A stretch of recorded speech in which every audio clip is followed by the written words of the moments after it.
And now I'm very happy to welcome back a fantastic handicapper who works on both sides of the window. You know him from his work at MyBookie.ag and his great insights at DocSports.com. I'm very happy to bring back Mr. Raphael Exparza to the Odds Breakers. You can follow him on Twitter at VSI Doc Sports.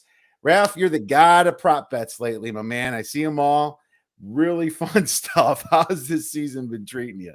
It's been good. I mean, you take your bumps on some, you win on some, you get no action on others. But as long as someone opens up or goes to that page and reads them and all that, it's a winning day. If I can make, how our industry is. Everyone takes it so serious, wins and losses, that they hide from social media when they lose. They pump their chest on social media when they win, but no one laughs in our industry. It's all so serious. So if someone can look at my prop bets and have a laugh, it's a winning day for me. So that's why I try to bring some type of non-seriousness into sports gambling, because you know how it is in sports gambling. Everyone's so serious. They're screaming at the TVs. They're blaming the refs. They're blaming the kickers and stuff like that. So I try to bring some kind of enjoyment in our industry.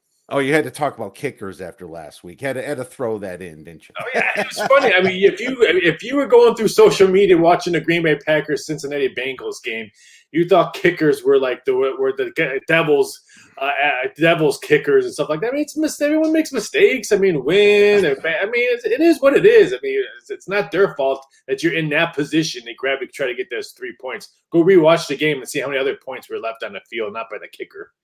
His defense is a problem too. It's like, why did your defense let him there? Right? Exactly. There's a lot of things you can say, and it's funny how you mention that everybody disappears. It's like that Homer Simpson meme when he Yes. backs into the bushes, and then he comes out the next week after he has a win. Whoa, whoa, whoa! Yeah, I mean, I had a big play last week and I won. And someone on my show that I do Ask a Bookie over at Docs. So somebody said, "Hey, how come you didn't say anything on your win and all that?" Because my biggest thing is learn how to win. Then you don't have to pump your chest when you win and stuff like that. Because if you learn how to win, then you take that win and you look for another one, or go for another day. I don't want to like pause myself and give myself a pat on the back and then it would continue. I learned how to win and I learned how to lose. So it's the same way. If you look at it both ways, I want to pat myself on the back when I win, and then I'm silent because who wants to announce that they just lost? I mean, it's a sucky feeling and stuff like that. You know how it is if someone bet the same thing you have and it gets blown out. You want to try to find a rock to crawl under, or ask your wife, "Hey, you want to go shopping?" That's because you don't want to be in front of your computer screen. So I just look at it that aspect. You learn how to win and learn how to lose.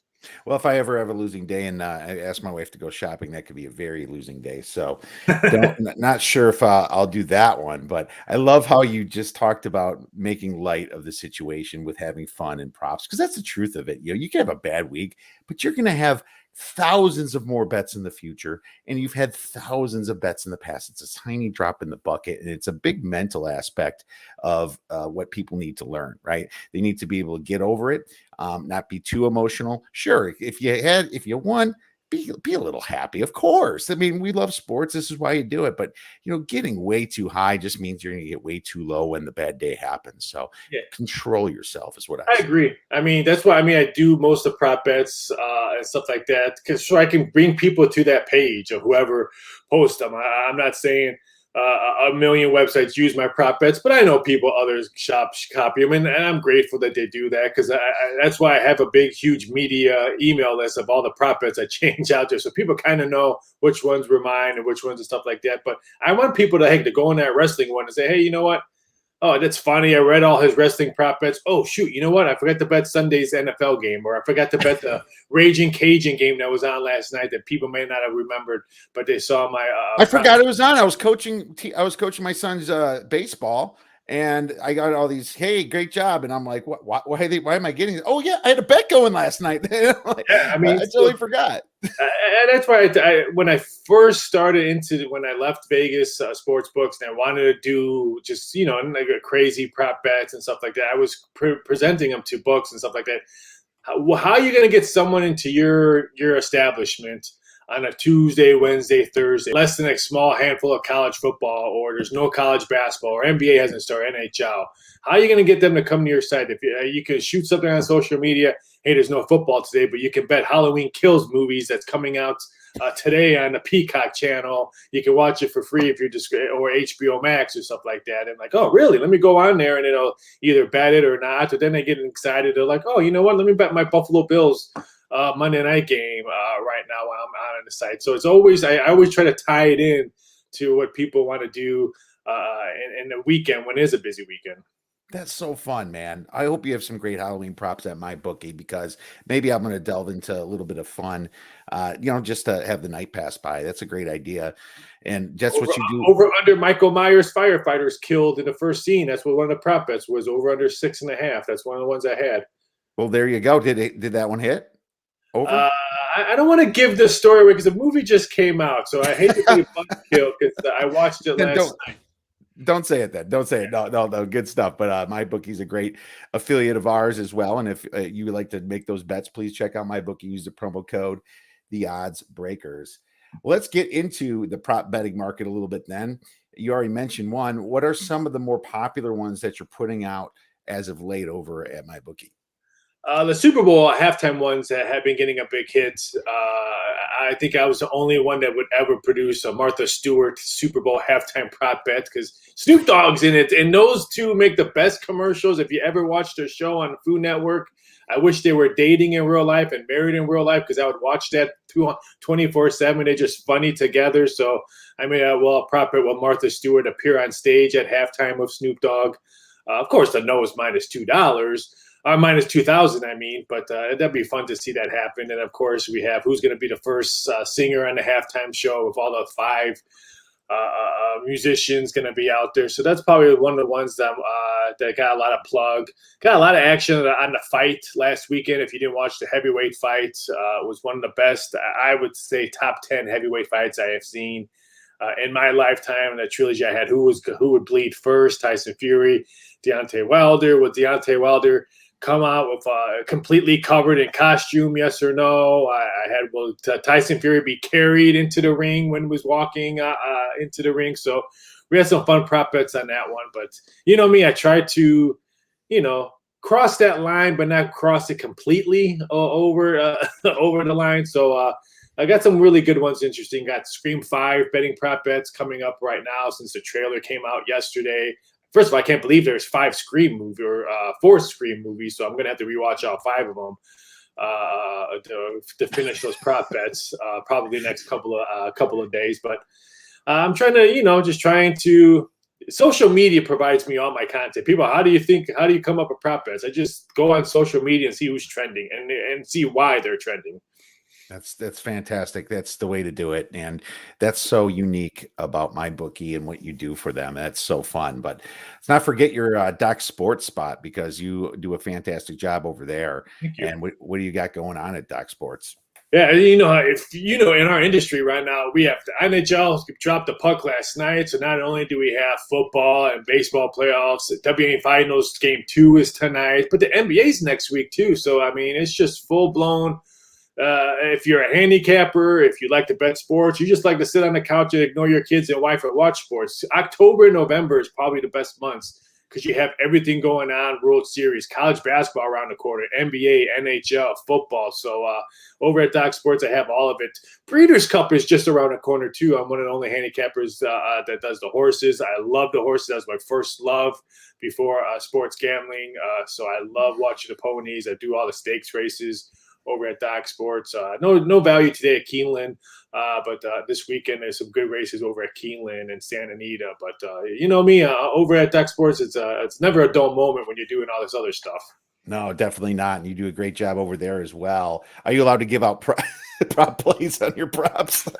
Everyone asks me on my show, Ask a Bookie, how can you don't release any prop bets? Because you have to, when you're a handicapper, and you know this, if you're selling on your site and stuff like that, you have to provide content where people can get that content. I don't want to put will Lamar Jackson have 2 rushing touchdowns? Yes, and I know only one shop has that. So if a guy buys it, now he's over up in, let's say he's in Mississippi and he only has DraftKings or BetMGM. They're not going to have that prop bet. So I feel bad if someone bought mine and he doesn't have an opportunity to place that. So I wish I could, but I kind of, and I try not to get customer service a lot of flag putting out plays where customer service has to deal with all the headaches of I don't know where you can find this prop bet. Sorry, he says over there. So I try to keep it low key. I can just see MyBookie's reaction. Yeah, we totally lost on this prop bet, but you gave out the other side to your customers. How does that work? That too. I don't want to. You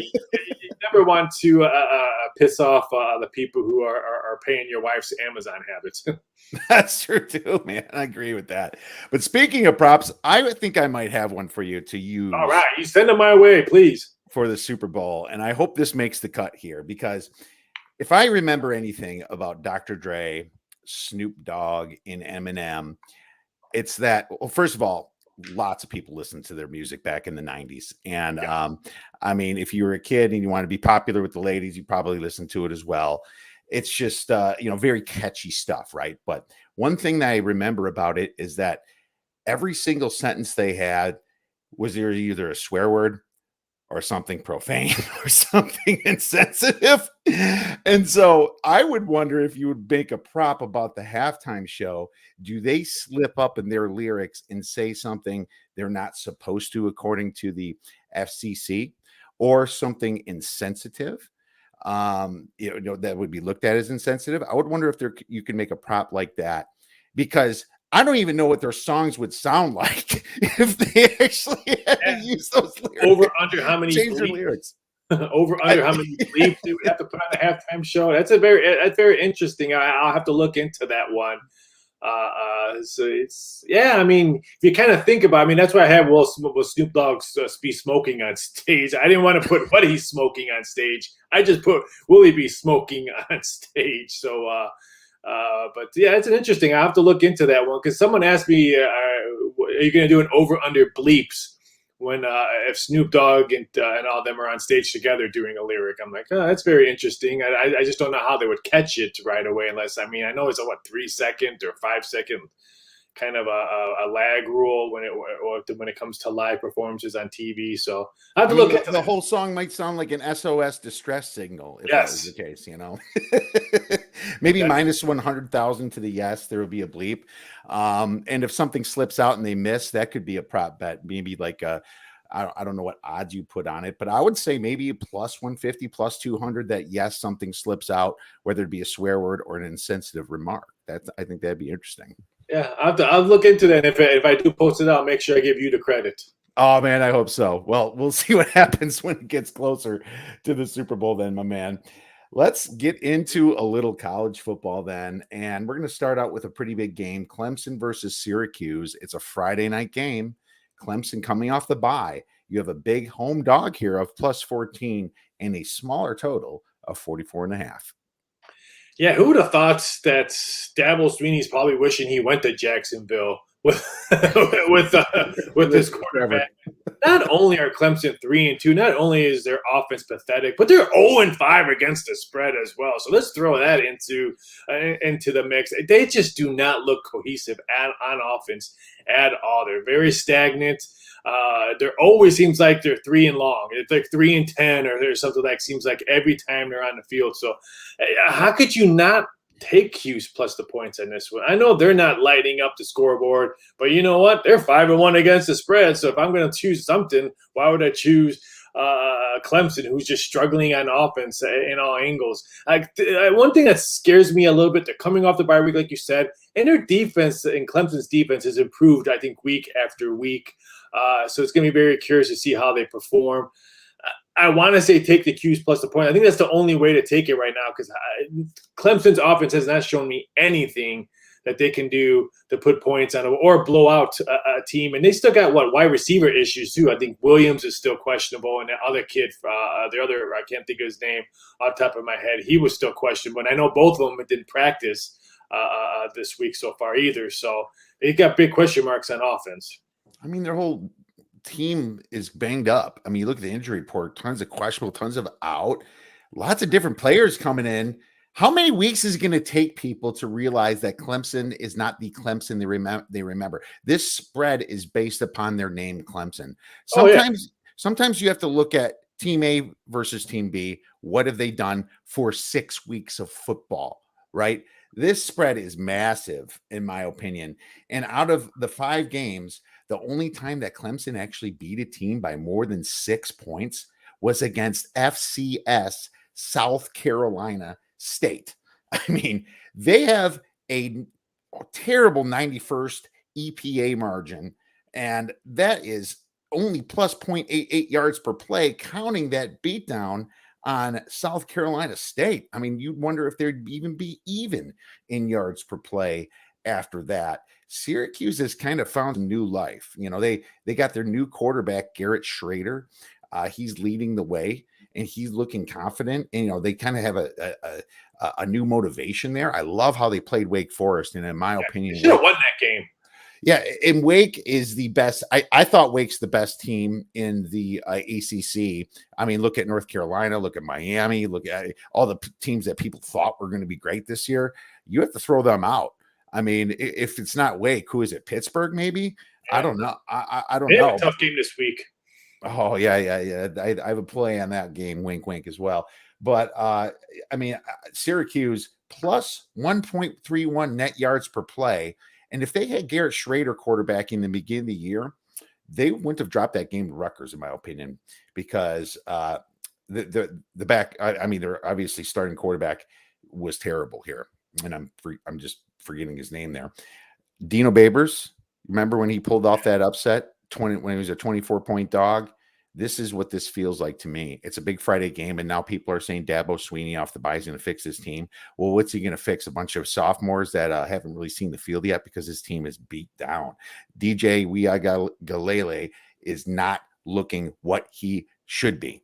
He's not looking like that quarterback that everybody talked about. I'm taking the points here, and I'm definitely playing a little money line here at plus 14, man. It's going to be probably a 5-1 money line bet. Yeah, and I always keep on thinking, hey, Syracuse looked really good against Liberty, who week after week they get stronger and stronger. So that win against Liberty, where back in the day would be like, oh, who's this Liberty team? But that's a big win for them at home when they were actually outrushed on that game. But in the second half, they improved their defense a little bit. So I agree with you, Cuse. I'm not the biggest money line bettor. You know who I am, but it has to be Q's plus the points or no play at all. And whenever I play the money line, it's smaller than the spread, because if you're playing a money line, why would you not play the spread? I mean, that makes no sense to me. It's like it's your like safety net in a way. If you think the team's going to win, play the spread too. It's a safety net. And plus, you're just making more money if you're correct on your handicaps. And if you're not, go back to school. Let's move on to the next game. Auburn versus Arkansas. Arkansas is going to be laying. I wrote 3.5 points, and this thing moved. This thing moved to 5, like hour ago. And so I'll change it to 5. The total is still about 53.5. And I'll let you know my thoughts first. This spread was low because of the market looking at Auburn, how they played Georgia better than Arkansas played Georgia. It was A plus B equals C type, Bush League type handicap. And I'm going to call some BS on that. I'm going to tell you why. Arkansas, tougher schedule. They had to play 4 ranked teams to Auburn's 2 ranked teams. And the Hogs still rank a nice 21st in EPA margin to Auburn's 60th. Okay. Also, the Tigers, that win against LSU, that's not aging too well. LSU is not looking at all like that 2019 team that we all love and remember. Arkansas performed well. If you take out the Georgia game, very well against guys like Texas. They beat, I think it was Ole Miss. That game was back and forth last week. And I'll tell you, they outgained Ole Miss, and they probably should have won that game. They went for 2 at the end, which is a move I agreed upon, even though they didn't make it. I agree too. But their schedule ranks 3rd in the nation, and Auburn's about 61st. I'm taking the Hogs even at the -5 because my number is more about 7.5 to 8. So I like them here. What's your thoughts? Yeah, I made this number between 6 and 7. I didn't know what the odds makers were going to throw out at first. And I agree with you about the tough schedule. I mean, Arkansas, if you look at Arkansas' schedule, you're like, holy cow. Is this BYU schedule? Because I mean, because Arkansas has played some tough opponents, and I 100% agree with you about Auburn's win against LSU. That's degrading week after week. Bad losses to Kentucky. You're probably going to lose this week at home to Florida. So you got to throw that performance out the window. And I'm just saying, shrink the schedule. And in that loss where we both agree that going for the 2 points, hats off to you. Go win the game. I mean, you're playing on house money because no one thought Arkansas was. We knew they were going to be improved. I didn't think they were going to be this improved right now and how they're playing. So go win. And you're on the road and you have the momentum behind the touchdown, right? If you kick the extra point to go to overtime, you are still on the road, and that's going to factor in even more in overtime. Yeah, so I agree. And if this comes to be an offensive shootout, then I'm going to take Arkansas's offense over Auburn's offense anytime. And that quarterback, their quarterback, I can't think of his name off the top of my head. Arkansas, he's getting healthy. Remember, when he played against Georgia, he wasn't healthy. He had the big knee brace on him, wasn't moving like he normally does. He looked like he was a lot healthier last week, putting up 50-plus points last week. So I agree with you. Give me the Hogs. I'll take this as long as it doesn't go past 7. I mean, if you can get 7 points or lower, I'm all on the Hogs in this one. I wish this was an afternoon kick. I would love to see what the market would do during that morning games before. I wish this was like a 2:30 CBS kickoff time. Oh, so true. It'd have been fun to watch that line for a while. KJ Jefferson got rid of that knee brace, but yes, thank you. And they're even better. Malik Hornsby, their backup, is actually pretty decent too. Young kid, but he's doing. He's got a gun on him. Job. Oh, he sure has a gun on him. Yeah, and I think the Arkansas's future is looking fantastic right now. I'm got to be happy for that team. Ball State versus Eastern Michigan. Eastern Michigan plus 1.5. The total is 55.5. What are your thoughts, Ref?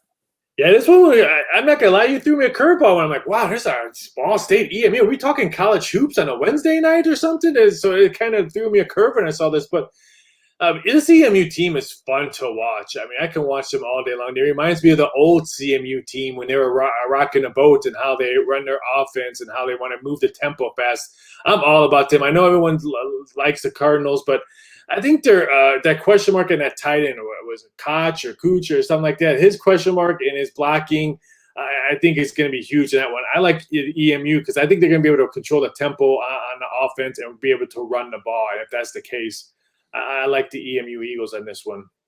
Yeah, EMU's got no injuries, which is nice. So I'm taking a different angle on this game, and this is the reason I picked it. And this is something that people need to start paying attention to more on Mondays and Tuesdays. The sharper people will always do it every time. But you have to look at pace of play and you have to look at weather. And this game really fits into this situation. And it probably actually leans your EMU side as well. Ball State started off horrible, greatly improved their defense, then holding Toledo, Army, and then Western Michigan all under 22 or under points. So that's pretty good. And but they were really bad in the beginning. They have a little bit of a letdown spot, let's say, but they play a pretty slow pace at 26 seconds per play, 67 plays per game, ranking in the 90s. Eastern Michigan, on the other hand, not known for their offense. And when they played teams, or when they haven't played teams named UMass, St. Francis, Texas State, they couldn't even score 20 points. And these are against teams like Northern Illinois, right? I mean, that's not good. But at the same time, that's the way they play. They rank 108th in plays per game, 65.4 plays per game, 27.14 seconds per play. Eastern Michigan's red zone defense has been stepping up, stopping opponents, scoring stopping them to field goals. They only allow 22 points per game after 6 full games, right? And that includes Wisconsin and a couple tougher ones. So looking at their defensive pass EPA, there's not going to be a lot of passing that's successful, 24th in the nation. And when you look at the wind, you don't think Bryant's going to be able to throw all over the secondary at Ball State? Not with 17-mile-per-hour winds and rain. Screen passes.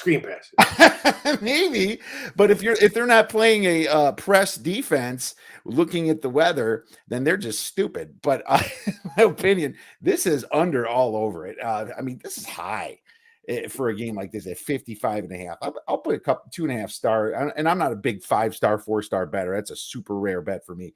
2.5 stars is a little above average for me. So we'll put 2.5 stars on the under 55.5, my man. Yeah, weather's gonna be will be key into this one, especially if you're looking at EMU, who's probably going to want to try to establish the run because the last two games, their rushing attack was a little bit stale. But I think a lot of it because of their offensive line woes that they had at the time. Yeah, yeah, and if they try to throw against Ball State, they're really putting themselves up to getting picked. I mean, that win against Miami, Ohio, they kind of dumbed the game down a little bit, and this is the same situation that they're going to have to be in. They're going to have to kind of slow it down, dumb the game down, very slow pace of play, control the time of possession type thing. I think that's what's going to win the game for them, and I like the under a lot. All right, man. Well, I picked this game for you. All right, Raph, because you love the Mountain West. And this is a pretty great spot and a pretty fun game for some people because you have Air Force going against Boise State. Boise State's laying about 4 points at home, which only says they're maybe a half point or so better than Air Force. Total is 51.5. I'm going to let you have the floor.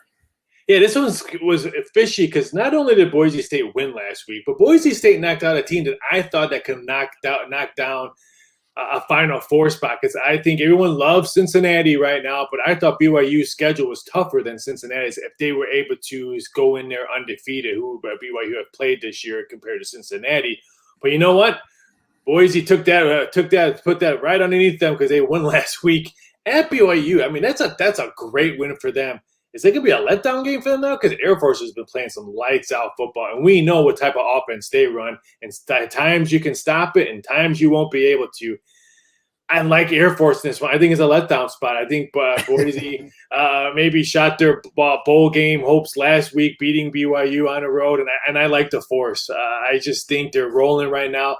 The way they were able to control the game. I know it wasn't a big blowout game, 24-14 last week, but they were able to control the game on both sides of the ball, control their pace, not rush anything.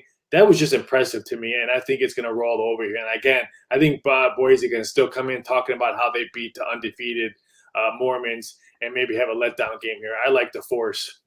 All right. I kind of was thinking you'd go that side. I think the sharper side was Force. I think it was like 5 or 6 this spread when I opened here. So here's my thoughts on it. And my power rings have Boise State -8, but I'm having trouble get to the window with that because it, like you said, it's a letdown spot against beating a BYU team that was amazing last year, that crushed them the year before. This is a legit letdown spot. And Boise won and covered against Air Force their last 4 meetings. So that makes me wonder, I can't really, I'm not going to really want to bet the Air Force side, just looking how this team plays them. I know Brian Harson's not there no more, but, their coach now is in the program since 4 or 5 years ago, so he's done it. But this is the worst Boise State run defense in the last 5 years or more. Easily. Yeah. And so that is where the sharp money comes in on Air Force, in my opinion. And I think that might be the right side. Even looking at the recent trends, you might have to fade that because Boise State in a bad spot that can't stop the run against a great Air Force team. This is the best Air Force team I've seen in years too, right? Yeah. Their offense too, because not only are they running the ball, but they're also passing. Yeah. Okay. Strong lean to Air Force. Is this a late game? That's wasn't. Yes, it's an 8 p.m. game. Okay, awesome. So when we're up about 30 units, we can make our decision later, Raph. Okay. I think the betting public will bet Boise State because you know how the public is. I'm like, oh, Boise, they got the blue turf, and they're coming off a big win against BYU. I think they're going to continue to bet Boise, which is great for me because I want to wait to see what number I can get on the Force in this one. I think for me, letdown spot. And this is probably the worst Boise team we have seen in the past 5 years, but on defense and overall team. I mean, they really don't have that quarterback that can make those plays we've seen the past 5 years. Their defense, you already said it, is not the same defense we've seen Boise go under. So I'm hoping the betting public continues to open up the USA Today paper when they're at the waiting line at the ticket window and see that game and say, oh, I know who Boise State is. I'm going to bet Boise State. Exactly. Yeah, they're going to be waiting, and we'll hopefully this goes up. I mean, lots of blue money coming in, Smurf turf style. Yeah, this is one you might want to not even bet until 7:30. So, liking what you're thinking there, Raf. Great point on that one. Let's move into some NFL, and we're just going to touch on every game. And you know what? We're going to have the power to pass on some of these games because there's some that need to be passed on. And so we'll start right away with Tampa Bay versus the Philadelphia Eagles, the Thursday night game, rotation 109, 110, +7. I'm gonna say it's +7 because there's just too much juice on the +7.5 now, which is very strange. It's almost like people want the teaser taken here for Yes. Tampa Bay. So I find that very strange. And the total's like 52.5. So my numbers, it kind of leans towards Philly here. And I'll be honest, Tampa can be beat through the air. They rank 18th in drop back EPA, dead last in opponent passing yards per game. Philadelphia is actually 12th in passing yards and 19th in completion percentage, which makes them kind of average. Jalen Hurts has surprised me a little bit with some of his accuracy, and he's got that great Devontae Smith there, who's become their number one receiver quickly. Tampa, obviously the best team or one of the best in passing the ball themselves.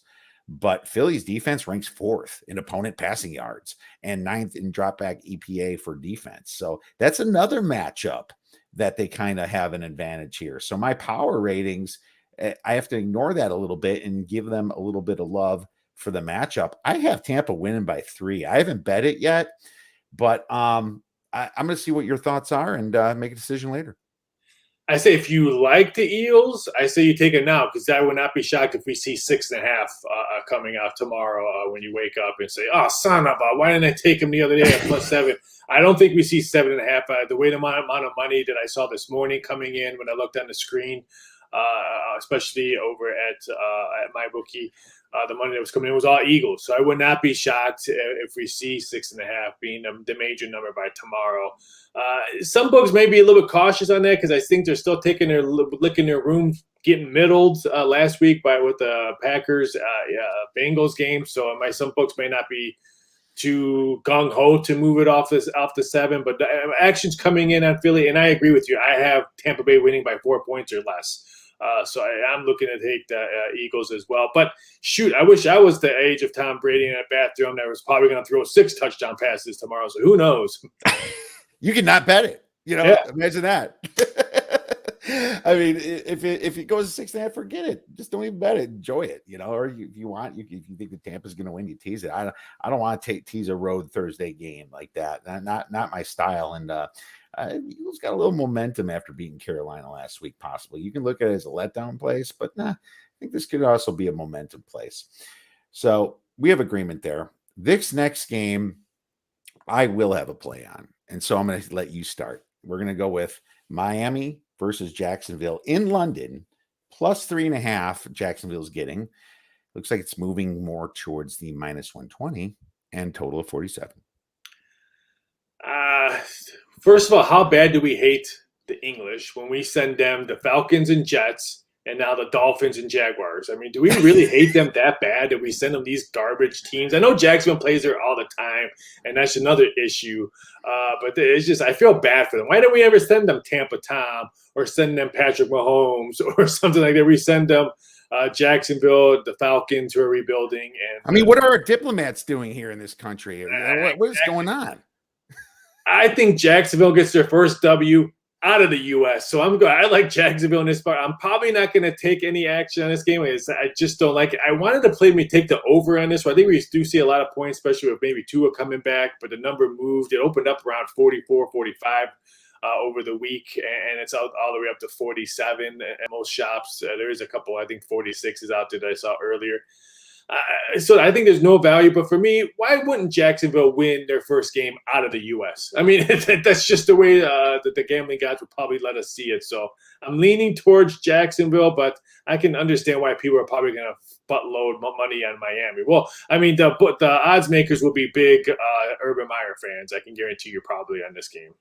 Well, I will be too, because I almost think Tua is probably even better for my side. What a weird spot to put Tua back in London. I mean, the kid's got enough pressure on him. Now you're making him play this London game. Jacksonville playing with house money. If you look at the metrics, Miami's got the fourth worst EPA margin on defense, and Jacksonville's got the second worst. That's not a big difference here. If you look at their DVOA on Football Outsiders, they're almost equal, 30th and 31st for Miami and Jacksonville. Miami's looking awful. And it's like I said in the beginning of the year, why did they promote the two guys under their coordinator that they just fired? I mean, the coordinator sucked last year, and you promoting the guys under him rather than go out and get like a Lombardi like the Chargers did. What is going on here? I mean, horrible moves. So, I mean, the way I look at it here, Jacksonville is better on offense. They rank around 26th on offense, and Miami ranks 30th in efficiency. So there's your edge right there. Now, can Jacksonville stop fumbling the ball because they are the worst team in turnovers? Well, turnovers are supposed to be unpredictable. And by God, if they can just make this margin even or even -1, I think they have a great chance of covering this spread. I think this is the one that Jacksonville was. It's like a home game for Jacksonville because this is where they always play every year is in London. And I know Urban Meyer hasn't, but still some of those players have. And some of the other people that work in the organization. This is a win for me. I think this is a money line play, and it's also a spread play. I'm giving out Jacksonville for a couple stars. And you know what? Maybe I hate myself for betting on the Jaguars, but it's a spot to do it, and I'm going to roll with it, man. I'm just glad that there's Premier League soccer on at the same time. So just in case this game is garbage, I can switch over and watch some EPL because if you really want to watch the Dolphins Jaguars, if it's an ugly 6-3 game at halftime, I can switch over and see flopping. Yeah, in my last show, I said you should never start your day watching the Jets play in London at 6:30 in the morning. You should never watch Jets Titans. That's just you must hate yourself if you do that. So I'll be checking the score, but I'm not sure if I'm going to be completely keen to it because I'll also be handicapping the last line moves in some of the other games. Let's move on to Green Bay versus Chicago here, and I'm a Bears fan. For any listeners that don't remember, Raph knows that. Green Bay, ton of injuries. The Bears do still rank dead last in offensive yards per play, is all I'm going to say. I hate the fact that Jari Alexander's out for Green Bay. I think that gives Fields a little bit of an edge. If they can still protect the left tackle there, put the tight end over him, Bill Lazor calling the plays, Allen Robinson can maybe have a day with their best linebacker out. And obviously Zadarius Smith, their best pass rusher, is out. So maybe Fields has a little bit of time to throw the ball here. And I'm not even 100% sure if it's Fields, actually. I think it is. But Dalton's back, and I think he's healthy, but they're going to keep rolling with Fields here. I have the game pretty much where it's at. I have the Packers win 24-20. I mean, the Packers have won this game in Chicago, I think 10 of the last 11 times. It's hard. They get up for this game. They really love winning in Chicago. There's a lot of cheeseheads that show up in Soldier Field. So going to stay away, buddy. I want to stay away, but at the same time, you look at it, the Packers are 17-5 against the spread in Chicago. So you just like, and you just said it, winning 10 out of the last 11. They build up for this game. A lot of cheeseheads go up in this game at Soldier Field / Arlington Park / who knows where the Bears are going to be playing in the next 5 years. But it should be very interesting to see how this game goes. Because I think what we've seen, how the Packers played in week 1 / preseason week 4 against the Saints. This is a totally different team since we saw them. And they've been lights out, especially on offense, especially with Aaron Rodgers. I know they had a hiccup last week in Cincinnati, missing some field goals. The second half, I thought they got outplayed by the Bengals. If you're Cincinnati, I feel bad for watching that replay because you probably saw many chances before overtime that you could have won that game. So I think they bounced back, and like I said, this is their second home. This is like the Cubs going into Milwaukee to play the Brewers. There's more Cub fans than there are Brewer fans, but I think there might be more cheeseheads than Bears fans in this game. So I would not be shocked. I have the numbers, same thing. I have them winning by 4, maybe 5, but no play for me. But I think Green Bay comes out on top. There won't be more cheeseheads there because Bears fans, they won the last game, so they're not going to bail. They're going to. That's true. I will say it will be 30% Packer fans.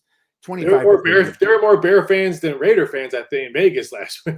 Oh, I know. I was completely wrong on that game, and I don't know what the hell happened to Carr. Maybe it was all the maybe all the stuff with Gruden was well known to the team before. Who knows? But it was just weird to see the Bears win like that. And I underestimated Laser, their offensive coordinator. But I think you're right. There's probably the best way to look at it is your side.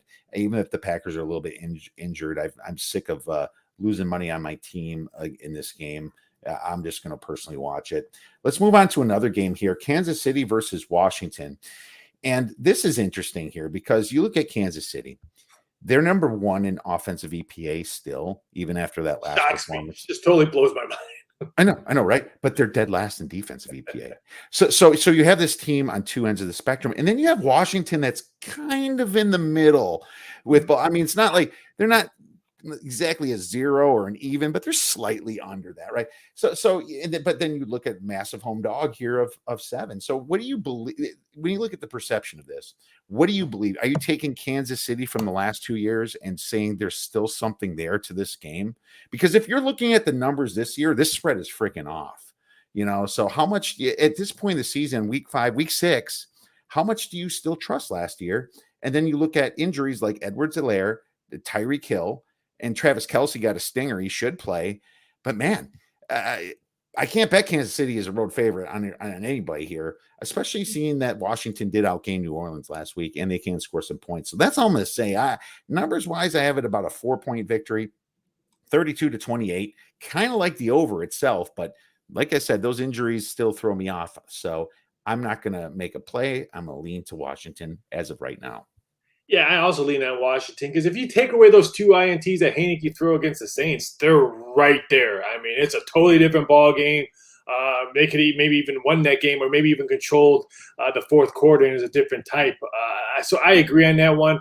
I just can't put my hard-earned money on Kansas City with that defense, and they're missing those stars on offense. I mean, you said Kelsey with a stinger, he's probably going to play, but you're still missing a lot of your running attack. I just can't put my money on Kansas City on this because it's not the same Kansas City teams when they won a Super Bowl and we had to be force fed that whole week that we have a new dynasty starting and now Mahomes' new contract. How many rings is he going to win before is he going to be the new GOAT? I'm sorry, it's not the same team we saw after that, and their defense is pretty pathetic. If Heineke does not throw 2 interceptions or throw any INTs in this game, they win. I think they can beat Kansas City because, like I said, he threw for over 250 against the Saints defense, which the Saints defense is really, really good. Yeah. There you go. I mean, I lean your side for sure. Do you want to fade Mahomes after an awful performance? That's up to you. And maybe I'll make a play later on it. But no. I can't. There's no way I can even get to the window either teasing the Chiefs or even betting on the Chiefs in this situation. Now, I failed to mention it's a 7-point spread and the total is 56, and my number is about 60-61 from a total. I should have mentioned the spread because I missed it on that one, and the Bears was also +4. Let's move on to the next game here. Houston Texans versus the Indianapolis Colts here, and this spread came out a little late because the Colts had the Monday game. Colts are laying about 9.5. The total is pretty low, 43 points in this game. I'll let you get started, Raph. Yeah, I thought the total was almost the same as my waistline before my surgery, so it was kind of interesting for that one. I got to take the plus points in this one, even though Houston has not shown me anything that I want to go to the window and say, hey, double mortgage my house, give me the Texans. But I'm just not sold on Indy coming off a short week, coming off a game that they should have won against the Ravens and just pretty much gave it to them. The Colts and Texas Longhorns, who's going to have a better bounce back games because both of them had some pathetic relapses to lose their games. So I'm going to take Houston plus the points. I don't know how big or whatever, but that's what I'm looking at right now because I'm just not sold on the mental state of what Indianapolis is going to come in this game. Are the dogs barking this week, Raphael? Because, I mean, this is another one where Football Outsiders has Houston the 29th best team and the Indianapolis the 24th worst team. So I mean, that's close. I mean, that's only 5 away, and you're looking at a spread of past 7 here. Man, I'm seeing a lot of inflated stuff this week. And I'll tell you this, Davis Mills has showed some serious maturity last week. If he can build on that, this team could cover the spread. And I remember Davis Mills at Stanford. He kind of won some of these weird, ugly games, in these situations here. So no, my number 6.5, 26 to 19.5, and I penalized Indy for a little bit of a short week here. So my power ratings are a little bit off from the spread here. So 9.5, you might get a 10. Definitely strong lean to Houston for me. Yeah, I made this number a solid 7, thinking they were probably just going to move the juice around before kickoff. But yeah, when I saw 9s and 10s, I'm like, really? I'm like, am I missing something at Indy? Is Peyton Manning there or something? But yeah, I was totally blown away on the number. Their offense is great. Well, I wouldn't say great. They played a terrible Baltimore injured defense. Their offense is good, but their defense is very bad at Indy, and they have a lot of problems. There's only one good player on that defense, and that's Darius Leonard. Everybody else, which just seemed lost on that last Ravens drive. So Just many missed tackles in the lost. second half. Holy cow, it looked bad. Let's move on to the next game here. We have the Minnesota Vikings versus the Carolina Panthers. The Carolina Panthers +1. Total on this baby is 46. What do you have on this one? It screams to me, say Carolina. Take Carolina in this game, but week after week I bet them, and week after week I have scrap paper, and I'm asking my wife for an allowance. So I just don't know where to go. We had this discussion before a football season. There's always a handful of games, college, and a small handful of NFL, where you just put a big X at. You don't want to look at it, no matter if the line moves to your favor. There's just some teams that you just don't know how they're going to react, and when you do bet them, they lose. When you don't bet them, they win. This is right here. I just put the big X on this one because, again, my gut and wallet. Bet Carolina, and then I bet it, and then Minnesota wins 42-10, and I'm kicking myself and asking this one. I want to say – I thought this Panthers team was going to be good. Their defense has been outstanding, but their offense has been so stagnant. And I know McCaffrey has been hurt, not playing, but he's always hurt, not playing. So it's not like there's something new when it comes to Carolina. Panthers should win this game. Panthers should cover this game. They're not going to have my money. I'll tell you this, the Minnesota, there's a little sharp movement through the zero. What's funny about Minnesota, you think of it as a good offense and the kind of the bad defense. Well, what's funny is that they're both 16.9 yards per point on offense and defense. Now that's above average for defense, and that's below average for offense. So they're screwing up a little bit when they get into the red zone. Carolina, I mean, their defense looks great, but it's sure they did play some easier teams in the beginning. But at the same time, their numbers still look good. And Minnesota has a very poor passing defense, allowing 7.3 passing yards per attempt. I think that ranks in the 20s. Carolina can throw the ball and should be able to get yards that way. But I mean, I keep thinking about them going to Arizona and should have won in that game. Minnesota's got the capabilities and the studs to do it. The question is, can they move it against the Carolina defense? Now, here's what happened last week. And I was on Carolina big. It was my biggest play last week. Matt Rule played to lose the game. They're up by 8-10 points at one point, and they just kind of they got some interceptions. You think it's over. They're going to crazy. And they run the ball, and Philly stacks the box, and then Philly's playing with house money and just freaking, it's like, hey, loose, and they're getting the ball down to Smith, and just eventually they just won the game because Matt Rule changed the game plan a little bit. And in my opinion, that was a horrible move. But hopefully that this is his second year, his sophomore year of coaching, he can realize that if you're not up by 3 scores, 17 points, you can't really start screwing around like running the ball until it gets pretty low below 5 minutes. Yeah, I mean, they only scored 3 points in the second half against the Eagles, and all they did were run, punt. Right when they got the ball first, or not first, but when they got the ball in the second half, they were just trying to run out the clock already. Seemed like. Yeah, and is that Eagles defense really that good? I don't know. I don't think so. I think they're average, right? I think they have some injuries. I'm just trying to look it up right now, and it's still loaded. All right, there we are. Philly is in the middle of the pack. They're 12th in defensive EPA margin. So that's not enough that they should only scored 3, and that's what's keeping me scared here. My spread's 4.5 in this game, but something's not adding up. So we'll move on to the next one here and pass. But the next one's a good one because hopefully, with some injuries, this is going to be a fun one to watch because you have the Cleveland Browns hosting a very, very hungry team in the Cardinals, and hungry as in they want to stay undefeated. They're the only undefeated team here. Cleveland's now laying -3, and there are some -2s and -2.5s out there Sunday and Monday, and I was hoping it was going to go the other way, but the sharp side is on Cleveland at -3. The total is 49.5, and the reason for Cleveland's move is because of the weather. In my opinion, it's going to be 20-mile-per-hour winds and rain. So I'm gonna let you start and see if you have a play. Someone has to go, and I think that O's going. I like Cleveland this spot. I think their defense is getting better week after week. I think everyone was Baker's shoulder. Baker. It didn't look like he had a bum shoulder last week. He played pretty well, so I just think they're going to run the ball first and try to get Arizona to spread out. I think that's when Baker Mayfield in the second half will be able to open up that middle of the field for his tight ends. I mean, I know Arizona has played some really tough games, winning against the 49ers at home with Trey Lance, the quarterback. I'm still not 100% sold that he's going to be their key for a starting quarterback. They beat the Rams on the road. I think that was part of the significant win. But I just think going to Cleveland outside with that defense, if there's any weather involved, I'm going to have to take the Browns in this one because I think the Browns' running attack will be the big key in this one. I think they will be able to run the ball against Arizona. I'm not going to say they're going to put up 200-plus yards on the ground, but I think if they can get some tough first downs and keeping that defense on the field of Arizona, I think that helps them in the second half.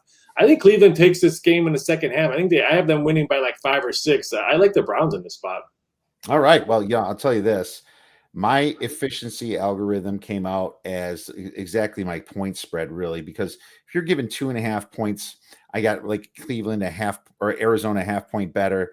I have it 26-24 on my efficiency algorithm. So same thing, 2-point spread. But this is a matchup, massive dependent game because Cleveland is one of they are the best running football team in the nation. And Arizona, one of the worst rushing Ds in the nation, allowing 5.4 yards per rush. And if you throw out that weird Titans game at first, it's even worse. And that was their problem last year. With a windy game and a rainy game, Cleveland should just not be stopped on the ground and score whenever they want. And Arizona is going to struggle because they don't run the ball that well. So matchup-wise, 100% Cleveland. But if the weather's not there for some reason, and now you're worrying about Greedy Williams and Denzel Ward because their two top cornerbacks are very injured and they might not play this game. They're highly questionable. I don't know if there's an update on that yet, but with the matchup, I have it 28-22, a 6-point win. Okay. So I will wait on this because I don't care if it gets to 3.5. I hope it doesn't. I don't think it will. I think the public will keep it at 3. I'm going to wait to get a perfect forecast and find out exactly what's going on with these cornerbacks because Kyler Murray would burn them if the wind stays down and the cornerbacks are out. So that's what I'm waiting for. And it's an afternoon game. It's the 3:05 game. So we'll see what the morning does. Yeah, I think so. Yeah, I think it is. All right, Chargers versus Ravens here. And this is an interesting game because money came in on the Chargers. I think it was like a look ahead line was about 5.5. It's down to 3 with juice. I mean, you have to pay -120 if you still want to bet the Chargers in this situation. The total is 52. I'm gonna let you go first. Yeah, I want to say the Chargers is the play here, but boy, I was impressed with Baltimore on Monday night just to come back to win that game, even though I had the horrible -7 in this game. So why did they have to win by 6? It's just the way my luck has been. I want to say take the Chargers plus the points, but I'm sold on Lamar Jackson. I mean, his pocket presence, if you watch that Monday night game, was very impressive. I mean, so you cannot tell me he's a running quarterback now if you rewatch that Monday night game and how he handled himself in the pocket. I thought it was just really – I mean, granted, the Colts defense, we've already said it, it's not good, but to be what he did in the pocket, to throw those touchdown passes, I was really impressed. I want to see if there's any line movement in this before I take. I mean, we're only on Wednesday. We still have 2 more days to see what the public or sharp money is going to come in this one. I'm leaning towards taking the plus points on this one, but I would not be shocked if Lamar Jackson, who he's my top two MVP candidates right now between Allen and him. If he has another magical performance, he'll be a clear front runner for MVP. As long as my Sean McDermott gets Coach of the Year, I'm totally fine with that, buddy. Uh, this is a this is a similar situation, stat wise and matchup wise, between a bad passing defense in Baltimore and a good rushing team in Baltimore. Um, so, sorry, I mean a bad passing defense in Baltimore and obviously a great passing team in the Chargers, but the Chargers are the worst rushing defense under the Cardinals, right? And Lamar Jackson can run all over them, and they've always been a running team. That's what I meant to say. So, I mean, matchup wise, you have advantages on two sides of the ball. The weather doesn't look like a big factor. 11-mile-per-hour winds. I made a small adjustment for the short week for Baltimore and the way they won that game into overtime. Both offenses are really on fire, but I'll tell you right now, the public's going to be all over the Chargers. They've been winning on the Chargers, and they're going to be a public dog, in my opinion. And I don't like to go against, or no, I don't like to say the public sucks. I don't, because they might be right. They're right tons of times. So I'm just saying that this could drop the line even lower.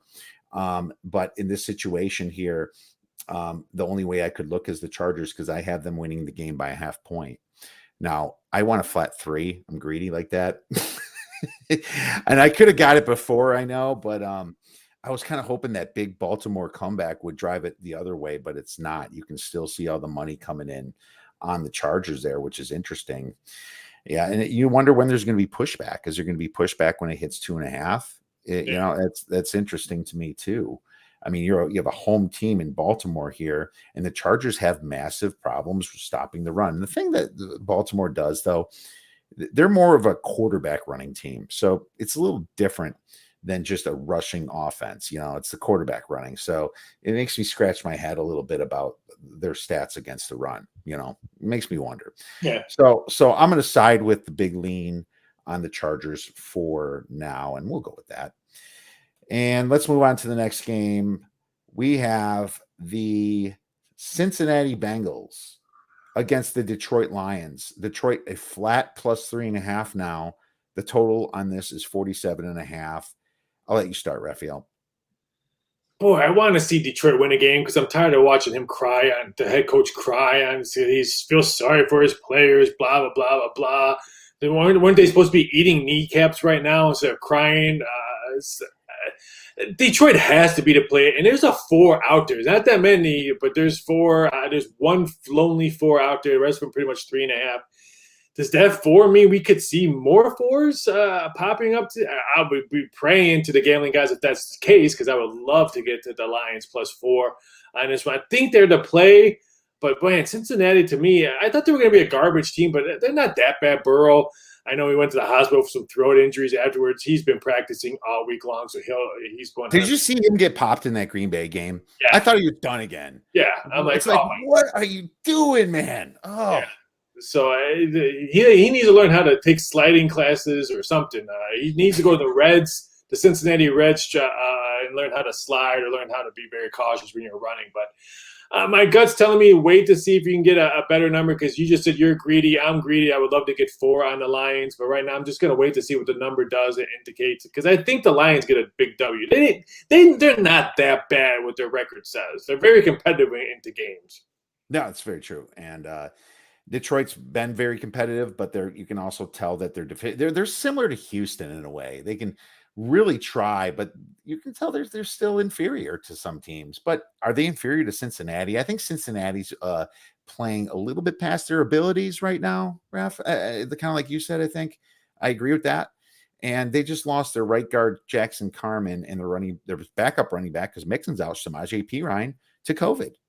So there's going to be some waiver wire pickups here. And, I think Chris Evans is next on the waivers, but that hurts them a little bit. I have Cincinnati winning 24-22. So this would be a play past the 3 for sure for me. I'm going to wait to see if that 4 pops. We'll see what happens here. Let's move on to the next game then. Las Vegas Raiders rank 5th in opponent yards. Let's see here. I wrote this as a pass for me because I have no idea which Raiders team we're going to get. And they are 3.5-point dogs at Denver. Total is 44. What do you do with this, man? Because this is not that coach firing. It's not like the players have to think, oh, I have to step it up to show it's not my fault. This is just a weird situation where the coach had to resign. Is this the rally game, or is it next week? Or are they completely let down and shell-shocked over this thing? Gruden was involved on every facet of football in this team. I wonder if they're lost. I don't know what to expect. I just see so much variance here. Plus, Denver's been so injured. I'm out, man. Anything? Yeah, I agree. I mean, the Raiders offense, after that overtime win against Miami, when it put up, 30 points against Miami, they've scored 23 points in 2 games. So that offense has been MIA. Now you put in Gruden's gone. Some players took yesterday off to try to get some mental buyback and what happened with all that. I want to say take Teddy Two Gloves and the Denver Broncos on this one, just because I'm not sure what the mental state of the Raiders, but I'm a hard pass as well because I just don't know what Raiders team we're going to get, not just today, but for the rest of the season, because they're going to be head coaching rumors throughout the whole season unless this guy, what's the guy that's taking over, unless he goes perfect and they make it to the playoffs, which I highly doubt. I mean, the best thing that happened to the Raiders was that the Golden Knights dropped the puck yesterday. Because, I mean, I know Gruden's story didn't go completely gone, but in Vegas and stuff like that, it was Gruden, and then Golden Knights dropped the puck, welcome Seattle Kraken, and stuff like that. So I think the best news for them was thank you, Golden Knights, for playing. Thank you for not blowing your 3-goal lead and winning 4-3. But I just don't know what the Raiders are going to be, not just this Sunday, but the rest of the season. Because head coaching rumors are going to be Sprue and Bieniemy. Right now is the flavor. Campbell could be the college flavor. We can see Kellen Moore from Dallas be a flavor to try to go over there. We can see what's the offensive coordinator at Tampa? Byron Leftwich. His name is going to be up there. I would not be shocked if there's just the quarterback, the head coaching rumors is just going to be bombarded for the rest of the season. And I would not be shocked if they hire a black head coach just to try to, So if I'm Byron, maybe I mean it's not supposed to be like that, but yeah, I mean that's what happens. And I just think if he's the best coach, you should hire him, right? And Enemy goes to USC, Byron Leftwich goes to the Raiders. That's my 2-team parlay. Well, put it on my bookie, man. Make the prop. Come on, let's go. Let's see what I'll see what I can do right now.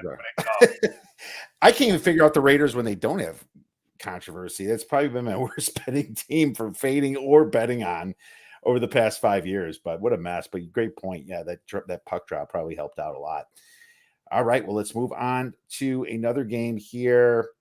The Dallas Cowboys at the New England Patriots. The Patriots plus 3.5. The total is 51. I have a play on this, so I'm going to let you start. And I'm very curious to see what your play is in this one. I said this on your show before the season started, that the New England Patriots were my Super Bowl winners, and I'm eating a little crow as where I'm sitting here at 2-3 in Foxborough. I'm hoping the weather holds because right now it could be windy and rainy. If that's the case, I think Mac and Cheese can skate off of maybe like a 13-10 type of win. But boy, I can't believe I'm going to say this. My twin brother is probably at Home Depot right now yelling at an employee, but he's just going to get chills behind his back. This Dallas team is fun to watch, and not because of their offense. That defense is just so improved, and I think that's why they're probably my top 3, top 5 team in the league right now. Not because of what Dak's doing, not because they can run the ball, not with multiple running backs, not just Zeke, but multiple running backs. Is that defense. Their defense is playing as a team. I want to take the Cowboys because it's just been impressive, but that weather scares me if I'm Dallas. I'm going to wait to see what the weather is, because if it is, then give me my boy Mac and Cheese to finally get a W and they go 3-3. But I'm going to wait to see what happens here. Isn't it the late game? I do believe, yeah, it's the CBS Tony Romo. CBS, with his blue suit and white shirt and probably striped tie on. Okay, yeah, so it's the second tier games. Okay, yep. Yeah, and it's going to rain in Foxborough because that's what it does there, man, in these big games to help out old Bill Belichick here. But this should be the game of the most 2 annoying fan bases in all of football. Tell my brother you said that. Okay, the 2 loudest fan bases in all of football, let's say. Trust me, as a Bears fan, I can say that the Packers fans are the most annoying. But, when you're winning, we were winning here. Dallas number 3 in yards per point. Fantastic efficiency here. Massive turnover luck. The only team that has better turnover luck is the Bills, but averaging plus 1.4 turnovers per game is huge. I kind of feel like Dallas has the best home field advantage this year as well. So I'm kind of keying in on that for when they have another home game here. But I got to tell you this, their defense is a little suspect. I mean, it shows that it's ranked 6th in EPA and 6th in efficiency. But then why the heck are they only 28th in yards per play at 6.3? You know, I mean, I guess maybe they do great things in the red zone, or the other teams are just bungling it up. But there's an issue there.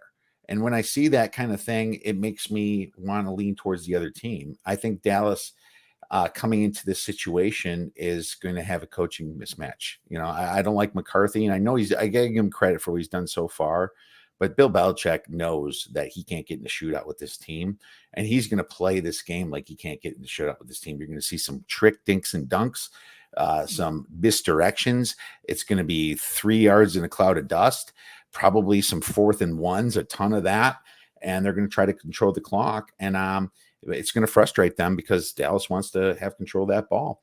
I like Dak Prescott and what he's doing this year. He's turned me back onto him. I was against him for a while, and I was absolutely wrong.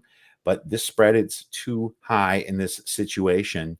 I seen what the Patriots did against Tampa last week. Was their look ahead spot when they barely get past the Texans. I'm taking the New England Patriots here. I'm taking them as a home dog past 3. I like to play. I also like the under in this game as well. I think it's still 50.5, 51. You do whatever you said on New England, how they want to run that type of game where 4 and 1s and really trying to control the clock with running. I didn't think their last 6 games as an underdog. I think the under has come in all 6 times. So I'm looking to play the under as well in this game. Holy smokes, 51 still. Yeah. I mean, especially if it rains, because I didn't notice that part of it. That definitely helps my handicap. And man, that's way too high if that's the case, for sure. We 100% agree on the under. I'm passing the next game here. Seattle versus Pittsburgh. And it's Pittsburgh's laying -4.5, little juice. Total's 42.5. What a low total this one is. And it's all because Geno Smith's in. But here's the thing. Is this going to be the rally behind Geno Smith team when Seattle, the rest of the players play out of their minds because they know what kind of trouble that they're in? You know, that next game, that big push, when the main guy gets injured. It happens in college basketball all the time. The main guy gets injured, everyone fades them, and they win the game. And then you fade Geno Smith after that. That's kind of what I'm thinking. But I also wouldn't be shocked if the Steelers blow him out, and Geno just sucks. So another high variance game for me. Any thoughts on it? Yeah, do you want to put your money on Geno or do you want to put your money on old Big Ben? It's and with old Big Ben with no JJ with Smith Schuster being out for the rest of the whole season now. I agree with you. Pass on this one because you said it. Seattle can rowdy around Gene Smith and put up a big number and win this game, or Big Ben can. I mean, he didn't play that bad last week when he got the W. I mean, he wasn't the old Big Ben. But he didn't turn the ball over, and they were able to run the ball. Yeah, this was just a hard pass.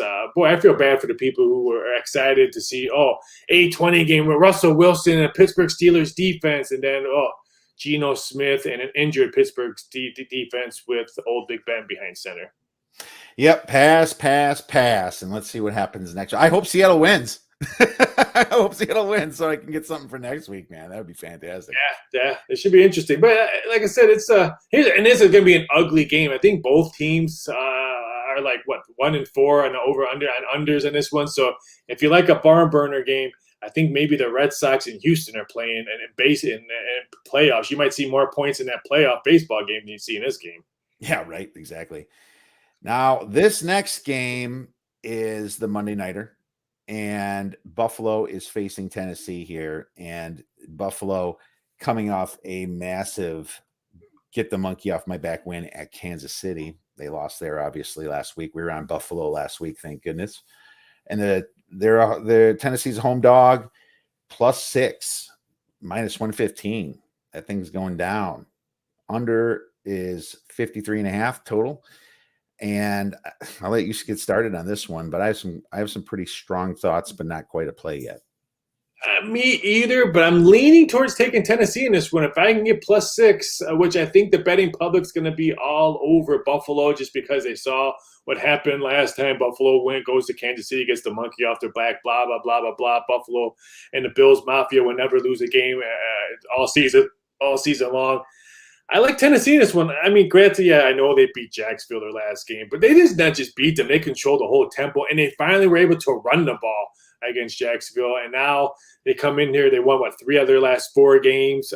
I'm going to say Tennessee if I can get that number. It's the Monday night game, and I have a feeling Joe Public is going to be all over the Super Bowl AFC contenders and the Bills. So Bills Mafia, keep on betting Tennessee because I'm looking to bet the Titans.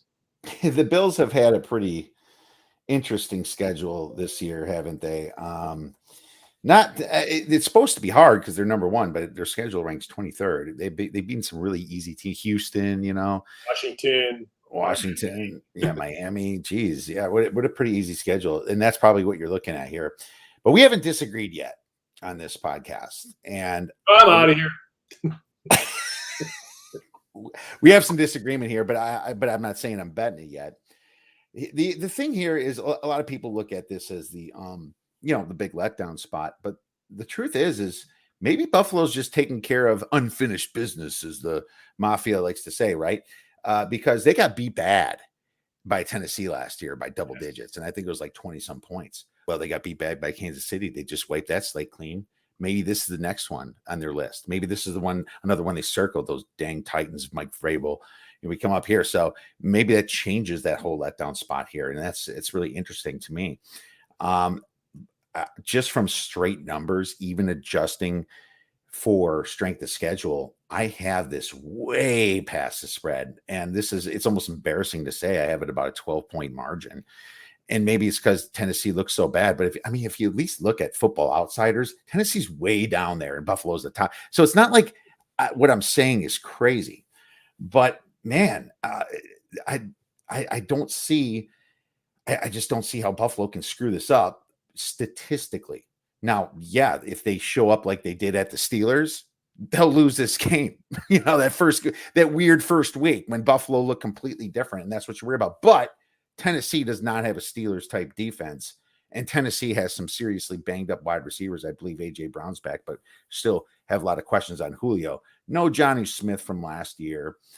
Very interesting situation here. We're going to see how it goes, but I might be a player on Buffalo, especially if it hits 5.5, Ref. Well, when Tennessee's winning and on Monday night, I'll be texting you. I'm like, your disagreement, but you can do the same thing if it goes the other way around. Only if you do it on video. All right. Just please do it on video. Well, of course. I mean, if it's not on video, it doesn't happen. So you know that. Just like if you didn't say you won on social media and it didn't happen. Yes. Please look like the Twitter gambling Twitter public. I really appreciate that. Well, thanks. So, we went a long time here, 1 hour and 12 minutes, but I loved every single second of it. And great conversations with you as usual. Where can our listeners find your great information and plays?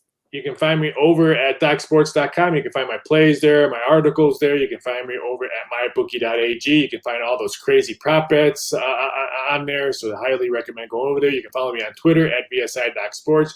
You can find me on Instagram at Raphael Exparza. And check out my YouTube show on Doc Sports channel, Ask a Bookie. You ask me any questions you want. I try to help you out. I try to get as many prop ideas. If you have any prop ideas, come on to the show and give me some prop ideas. I will shoot out. If I post that prop up, I'll give you 100% credit on that. So feel free to chime on in on Mondays and Fridays. Ask a Bookie.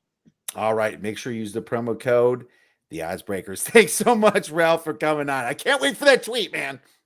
Take it easy. Have a fantastic week and cash big this week.